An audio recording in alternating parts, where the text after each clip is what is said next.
नमस्कार दोस्तों, एक बार फिर से स्वागत है आपका हमारे यूट्यूब चैनल में। कैसे हैं आप सभी? तो आज का टॉपिक है वो बहू बेटी के ऊपर डिपेंड होने वाला है। बहू और बेटी में फ़र्क इतना क्यों है? तो दोस्तों, बहू और बेटी में इतना फ़र्क क्यों किया जाता है? मैं ये पूछना चाहती हूँ कि आप अपनी बेटी को इतना प्यार करते हैं तो आप बहू को प्यार क्यों नहीं कर सकते? बेटी को इतने प्यार से रखते हैं, बेटी की हर ज़िद पूरी करती है तो बहू को प्यार क्यों नहीं कर सकते? आपकी बेटी आपको महारानी लगती है और दूसरों की बेटी आपको नौकरानी लगती है। दूसरों की बेटी अपने बच्चे के लिए आया बन जाती है और अपनी बेटी अपने बच्चों के लिए माँ बन जाती है। कहती है ये तो माँ है बच्चों की, और आपकी जो बहू है वो बच्चों की माँ नहीं है, उनको आप आया बना के रखते हो। खुद का बेटा यदि आपकी बहू का साथ दे, उसकी बात बात में उसका स्टैंड ले, उसके लिए सब कुछ करे, तो ये तो जोरू का गुलाम बन गया, ये तो इसकी बात मानता है, ये तो इसके पीछे पीछे घूमता है, ये तो उसके पीछे धूम हिलाता रहता है।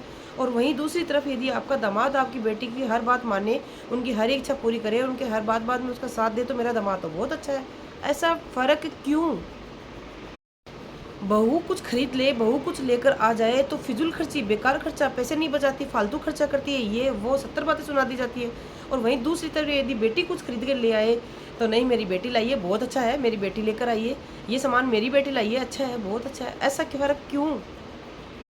बहू बीमार पड़ जाए तो ये तो ड्रामा कर रही है, इसके तो रोज़ के काम है, ये तो डेली यही काम करती है, नई बात क्या है इसमें? और वहीं दूसरी तरफ यदि बेटी बीमार पड़ जाए तो नहीं मेरी बेटी बीमार है, मैं पता करके आऊँगी, मैं पूछ के आऊँगी। आपको हज़ार टेंशन हो जाती है, आप हज़ार चिंता करने लग जाती हैं। क्या वो किसी की बेटी नहीं है? या फिर आपकी जो बेटी है वो किसी की बहू नहीं बनेगी जाके? तो मेरा कहने का मतलब ये है कि वो भी किसी की बेटी है, वो भी बीमार पड़ सकती है, उसका भी शरीर है, बॉडी उसकी भी रेस्ट माँगती है, उसको भी रेस्ट की ज़रूरत है। आपकी बेटी थोड़ा-सा काम कर लेती है तो मेरी बेटी तो थक गई है। वो किसी की बेटी नहीं है, वो थकती नहीं है या उसकी जान नहीं है, उसको रेस्ट नहीं चाहिए, ऐसा फ़र्क क्यों?